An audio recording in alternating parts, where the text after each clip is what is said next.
आदरणीय अध्यक्ष महोदय, मैं इस सम्मानित सदन में पश्चिम एशिया में चल रहे संघर्ष और इसकी वजह से भारत के सामने आई चुनौतियों पर बात रखने के लिए उपस्थित हुआ हूं। इस समय पश्चिमी एशिया की हालत चिंताजनक है। बीते 2-3 हफ्तों में जयशंकर जी ने और हरदीप पुरी जी ने इस विषय पर सदन को जरूरी जानकारी दी है। अब इस संकट को 3 सप्ताह से ज्यादा हो रहा है।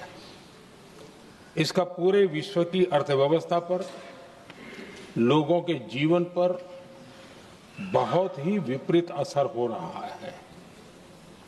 इसलिए पूरी दुनिया इस संकट के जल्द से जल्द समाधान के लिए सभी पक्षों से आग्रह भी कर रही है। अध्यक्ष महोदय, भारत के सामने भी इस युद्ध ने अप्रत्याशित चुनौतियां खड़ी कर दी हैं। ये चुनौतियां आर्थिक भी हैं, नेशनल सिक्योरिटी से जुड़ी भी हैं और मानवीय भी है। युद्धरत और युद्ध से प्रभावित देशों के साथ भारत के व्यापक व्यापारिक रिश्ते हैं। जिस क्षेत्र में युद्ध हो रहा है वो दुनिया के दूसरे देशों के साथ हमारे व्यापार का भी एक महत्वपूर्ण रास्ता है। विशेष रूप से कच्चे तेल और गैस की हमारी जरूरतों का एक बड़ा हिस्सा यही क्षेत्र पूरा करता है। हमारे लिए ये रीजन एक और कारण से भी अहम है।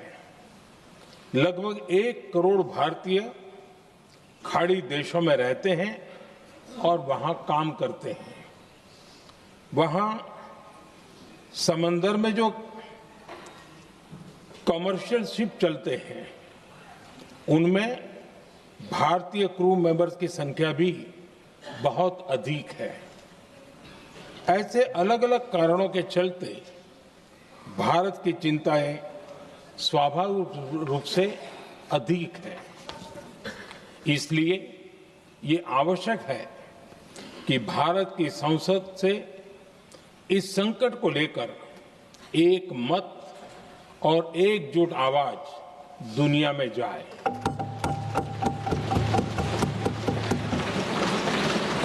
अध्यक्ष जी, जब से ये युद्ध शुरू हुआ है तब से ही प्रभावित देशों में हर भारतीय को जरूरी मदद दी जा रही है। मैंने खुद पश्चिम एशिया के ज्यादातर देशों के राष्ट्राध्यक्षों के साथ 2 राउंड फोन पर बात की है। सभी ने भारतीयों की सुरक्षा का पूरा आश्वासन दिया है। दुर्भाग्य से इस दौरान कुछ लोगों की दुखद मृत्यु हुई है और कुछ घायल हुए हैं। ऐसे मुश्किल हालात में परिवारजनों को आवश्यक मदद दी जा रही है। जो घायल है उनका बेहतर इलाज सुनिश्चित कराया जा रहा है। अध्यक्ष जी, प्रभावित देशों में हमारे जितने भी मिशन हैं वो निरंतर भारतीयों की मदद करने में जुटे हैं। वहां काम करने वाले भारतीय हो या फिर जो टूरिस्ट वहां गए हैं, सभी को हर संभव मदद दी जा रही है।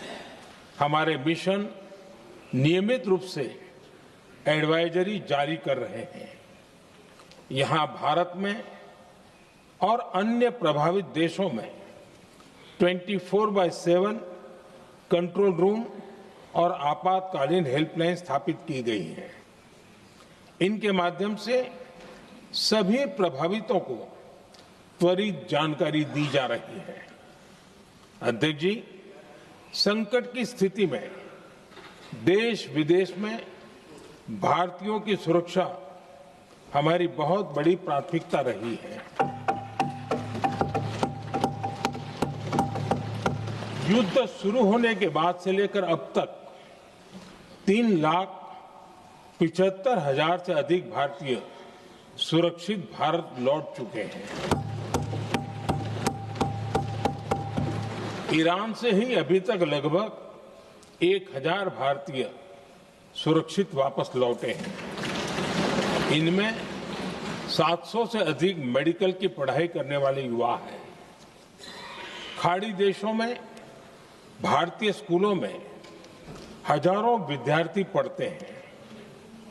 सीबीएसई ने ऐसे सभी भारतीय स्कूलों में होने वाली कक्षा 10वीं और 12वीं की निर्धारित परीक्षाओं को रद्द कर दिया है। इन बच्चों की पढ़ाई निर्बाध चलती रहे, इसके लिए सीबीएसई उचित कदम उठा रही है। यानी सरकार संवेदनशील भी है, सतर्क भी है और हर सहायता के लिए तत्पर भी है। माननीय अध्यक्ष जी, भारत में बड़ी मात्रा में कच्चा तेल, गैस और फर्टिलाइजर जैसी अनेक जरूरी चीजें हॉर्मुज स्ट्रेट के रास्ते से आती हैं। युद्ध के बाद से ही हॉर्मुज स्ट्रेट में जहाजों का आना जाना बहुत चुनौतीपूर्ण हो गया है। बावजूद इसके हमारी सरकार का ये प्रयास रहा है कि पेट्रोल, डीजल और गैस की सप्लाई बहुत ज्यादा प्रभावित न हो। देश के सामान्य परिवारों को परेशानी भी कम से कम हो, इस पर हमारा फोकस रहा है। हम सभी जानते हैं, देश अपनी जरूरत की 60% एलपीजी आयात करता है। इसकी सप्लाई में अनिश्चितता के कारण सरकार ने एलपीजी के डोमेस्टिक उपयोग को प्राथमिकता दी है।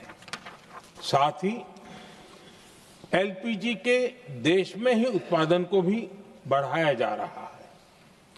पेट्रोल, डीजल की सप्लाई पूरे देश में सुचारू रूप से होती रहे, इस पर भी लगातार काम किया गया है। अध्यक्ष जी, आज की इन परिस्थितियों में एनर्जी सिक्योरिटी को लेकर बीते एक दशक में उठाए गए कदम और भी प्रासंगिक हो गए हैं। भारत ने बीते 11 वर्षों में अपनी एनर्जी इंपोर्ट का डाइवर्सिफिकेशन किया है। पहले क्रूड ऑयल, एलएनजी, एलपीजी ऐसी एनर्जी जरूरतों के लिए 27 देशों से इंपोर्ट किया जाता था। वहीं आज भारत 41 देशों से एनर्जी इंपोर्ट करता है। अध्यक्ष जी, बीते दशक में भारत ने संकट के ऐसे ही समय के लिए कच्चे तेल के भंडारण को भी प्राथमिकता दी है। आज भारत के पास 53 लाख मीट्रिक टन से अधिक का स्ट्रेटेजिक पेट्रोलियम रिजर्व है और 65 लाख मीट्रिक टन से अधिक के रिजर्व की व्यवस्था पर देश काम कर रहा है।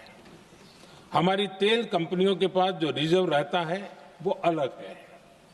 बीते 11 वर्षों में हमारी रिफाइनिंग कैपेसिटी में भी उल्लेखनीय वृद्धि हुई है।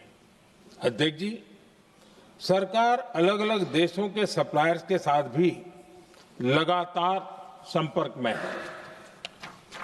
प्रयास ये है कि जहां से संभव हो वहां से तेल और गैस की सप्लाई होती रहे। भारत सरकार गल्फ और आसपास के शिपिंग रूट्स पर निरंतर नजर बनाए हुए है। हमारा प्रयास है कि तेल हो, गैस हो, फर्टिलाइजर हो, ऐसे हर जरूरी सामान से जुड़े जहाज भारत तक सुरक्षित पहुंचे। हम अपने सभी वैश्विक सहयोगियों के साथ निरंतर संवाद कर रहे हैं ताकि हमारे मैरीटाइम कॉरिडोर सुरक्षित रहे। ऐसे प्रयासों के कारण बीते दिनों हॉर्मुज स्ट्रेट में फंसे हमारे कई जहाज भारत आए भी हैं। अध्यक्ष जी, संकट के इस समय में देश की एक और तैयारी भी बहुत काम आ रही है। पिछले 10-11 साल में इथेनॉल के उत्पादन और उसकी ब्लेंडिंग पर अभूतपूर्व काम हुआ है। एक दशक पहले तक देश में सिर्फ 1-1.5% इथेनॉल ब्लेंडिंग कैपेसिटी थी। आज हम पेट्रोल में 20% इथेनॉल ब्लेंडिंग के करीब पहुंच रहे हैं। इसके कारण प्रति वर्ष करीब 4.5 करोड़ बैरल कम ऑयल इंपोर्ट करना पड़ रहा है। ऐसे ही रेलवे के बिजलीकरण से भी बहुत बड़ा फायदा हो रहा है। अगर रेलवे का इतना बिजलीकरण न होता तो हर साल करीब 180 करोड़ लीटर डीजल अतिरिक्त लगता। ऐसे ही हमने मेट्रो का नेटवर्क बढ़ाया है। 2014 में जहां देश में मेट्रो नेटवर्क 250 किलोमीटर से भी कम था, आज ये बढ़कर करीब 1100 किलोमीटर हो गया है। हमने इलेक्ट्रिक मोबिलिटी पर बहुत अधिक बल दिया। केंद्र सरकार ने राज्यों को 15,000 इलेक्ट्रिक बसें चलाने के लिए दी है। आज जिस स्केल पर वैकल्पिक ईंधन पर काम हो रहा है, उससे भारत का भविष्य और सुरक्षित होगा।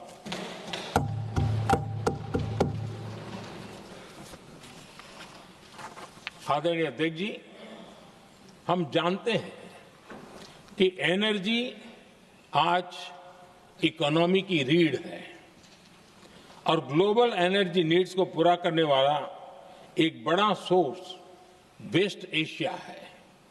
स्वाभाविक है कि दुनिया भर की अर्थव्यवस्था वर्तमान संकट से प्रभावित हो रही है और भारत पर इसका कम से कम दुष्प्रभाव हो, इसके लिए निरंतर प्रयास किए जा रहे हैं।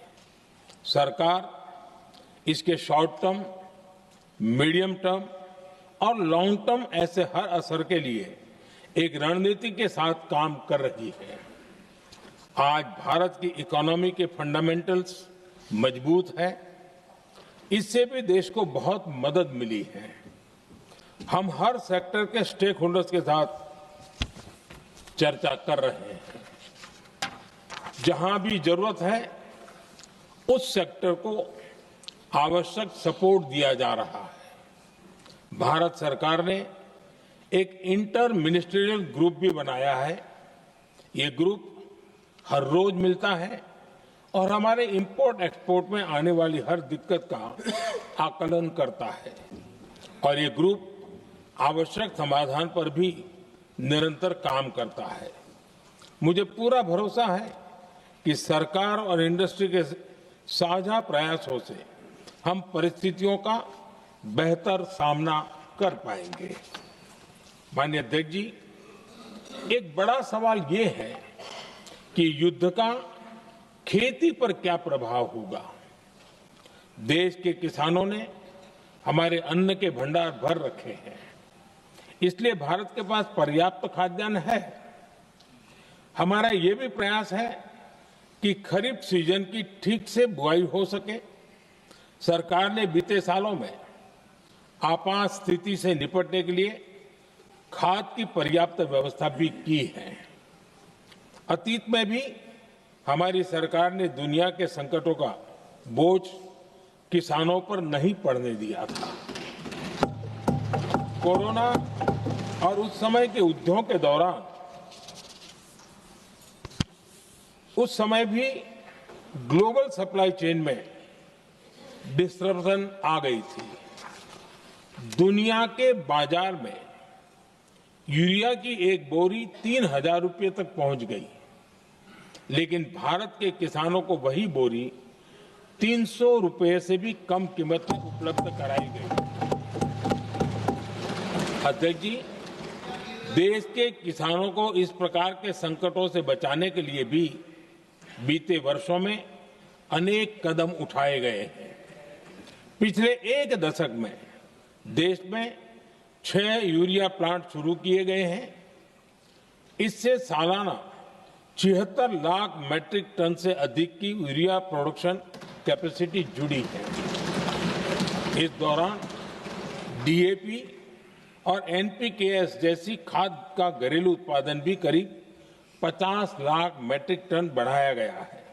इतना ही नहीं, तेल और गैस की तरह खाद के आयात को भी डाइवर्सिफाई किया गया है। ऐसे ही डीएपी और एनपीके के आयात के लिए भी हमने अपने विकल्पों को विस्तार किया है। अध्यक्ष जी, सरकार ने देश के किसानों को made in India nano urea का विकल्प भी दिया है। सरकार किसानों को प्राकृतिक खेती के लिए भी प्रोत्साहित कर रही है। पीएम कुसुम योजना के तहत किसानों को 22 लाख से ज्यादा सोलर पंप दिए गए हैं। इससे भी डीजल पर उनकी निर्भरता कम हुई है। मैं सदन के माध्यम से देश के किसानों को विश्वास दिलाता हूं कि सरकार किसानों की हर संभव मदद करती रहेगी। आदरणीय अध्यक्ष जी, युद्ध का एक बहुत बड़ा चैलेंज ये भी है कि भारत में गर्मी का मौसम शुरू हो रहा है। आने वाले समय में बढ़ती गर्मी के साथ बिजली की डिमांड बढ़ती जाएगी। फिलहाल देश के सभी पावर प्लांट्स के पर्याप्त कोल स्टॉक्स उपलब्ध है। भारत ने लगातार दूसरे साल 100 करोड़ टन कोयला उत्पादन करने का रिकॉर्ड बनाया है। पावर जनरेशन से लेकर पावर सप्लाई तक के हमारे सभी सिस्टम की निरंतर मॉनिटरिंग भी की जा रही है और सरकार की तैयारियां उसको रिन्यूएबल एनर्जी से भी मदद मिली है। बीते दशक में रिन्यूएबल एनर्जी की तरफ देश ने बड़े कदम उठाए हैं। आज हमारी total install power generation capacity का आधा हिस्सा रिन्यूएबल सोर्स से आता है। हमारी कुल रिन्यूएबल क्षमता आज 250 गीगावाट के ऐतिहासिक आंकड़े को पार कर गई है। बीते 11 वर्षों में देश ने अपनी सोलर पावर कैपेसिटी करीब 3 गीगावाट से बढ़ाकर 140 गीगावाट तक पहुंचाई है। बीते वर्षों में देश में करीब 40 लाख रूफटॉप सोलर लगे हैं। इसमें पीएम सूर्यघर मुफ्त बिजली योजना से भी लोगों को काफी मदद मिली है। गोवर्धन योजना के तहत देश में आज 200 कॉम्प्रेस्ड बायोगैस प्लांट भी काम करना शुरू कर चुके हैं। ये सारे प्रयास आज देश के बहुत काम आ रहे हैं। सरकार ने भविष्य की तैयारी और बढ़ाते हुए शांति एक्ट माध्यम से देश में न्यूक्लियर एनर्जी के उत्पादन को भी प्रोत्साहित किया है। कुछ ही दिन पहले small hydro power development scheme को भी हरी झंडी दी गई है, जिससे अगले 5 वर्षों में 1500 मेगावाट नई हाइड्रो पावर कैपेसिटी जोड़ी जाएगी। आदरणीय अध्यक्ष जी, जहां तक डिप्लोमेसी की बात है, भारत की भूमिका स्पष्ट है। शुरुआत से ही हमने इस संघर्ष को लेकर अपनी गहरी चिंता व्यक्त की है। मैंने स्वयं भी पश्चिम एशिया की सभी संबंधित नेताओं से बातचीत की है। मैंने सभी से तनाव को कम करने और इस संघर्ष को खत्म करने का आग्रह किया है। भारत ने नागरिकों, एनर्जी और ट्रांसपोर्ट से जुड़े इंफ्रास्ट्रक्चर पर हमलों का विरोध किया है। कमर्शियल जहाजों पर हमला और हॉर्मुज स्ट्रेट जैसे अंतर्राष्ट्रीय जलमार्ग में रुकावट अस्वीकार्य है। भारत डिप्लोमेसी के जरिए युद्ध के इस माहौल में भी भारतीय जहाजों के सुरक्षित आवागमन के लिए निरंतर प्रयास कर रहा है। अध्यक्ष महोदय, भारत हमेशा से ही मानवता के हित में और शांति के पक्ष में अपनी आवाज उठाता रहा है। मैं फिर कहूंगा कि बातचीत और कूटनीति ही इस समस्या का समाधान है। हमारे हर प्रयास तनाव को कम करने, इस संघर्ष को समाप्त करने के लिए है। इस युद्ध में किसी के भी जीवन पर संकट मानवता के हित में नहीं है। इसलिए भारत का प्रयास सभी पक्षों को जल्द से जल्द शांतिपूर्ण समाधान के लिए प्रोत्साहित करने का है। अध्यक्ष जी, जब ऐसे संकट आते हैं तो कुछ तत्व इसका गलत फायदा उठाने की कोशिश भी करते हैं। इसलिए कानून व्यवस्था सुनिश्चित करने वाली सभी एजेंसियों को अलर्ट पर रखा गया है। कोस्टल सिक्योरिटी हो, बॉर्डर सिक्योरिटी हो, साइबर सिक्योरिटी हो, स्ट्रेटेजिक इंस्टॉलेशंस हो, सबकी सुरक्षा को और मजबूत किया जा रहा है। अध्यक्ष जी, इस युद्ध के कारण दुनिया में जो कठिन हालात बने हैं, उनका प्रभाव लंबे समय तक बने रहने की आशंका है। इसलिए हमें तैयार रहना होगा, हमें एकजुट रहना होगा।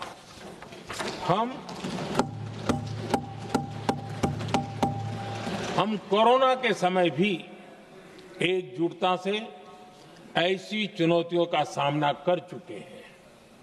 अब हमें फिर से उसी तरह तैयार रहने की आवश्यकता है। धीरज के साथ, संयम के साथ, शांत मन से हमें हर चुनौती का मुकाबला करना है और यही हमारी पहचान है, यही हमारी ताकत है। और हां, हमें बहुत सावधान और सतर्क भी रहना है। हालात का फायदा उठाने वाले झूठ फैलाने का प्रयास करेंगे। ऐसे लोगों की कोशिशों को सफल नहीं होने देना है। मैं देश की सभी राज्य सरकारों से भी इस सदन के माध्यम से आग्रह करूंगा, ऐसे समय में कालाबाजारी करने वाले, जमाखोरी करने वाले एक्टिव हो जाते हैं। इसके लिए कड़ी मॉनिटरिंग जरूरी है। जहां से भी ऐसी शिकायतें आती हैं, वहां त्वरित कार्रवाई होनी चाहिए। देश की हर सरकार और देश का हर नागरिक जब मिलकर चलेंगे तो हम हर चुनौती को चुनौती दे सकते हैं। इसी आग्रह के साथ मैं अपना वक्तव्य समाप्त करता हूं। बहुत बहुत धन्यवाद। माननीय सदस्यगण, जिन्हें आज अपना नियम 377 के अधीन मामले उठाने हैं, वो व्यक्तिगत रूप से सभा पटल पर अपना प्रस्तुत पटल पर रख सकते हैं। आइटम नंबर 15 वित्त विधेयक 2026। माननीय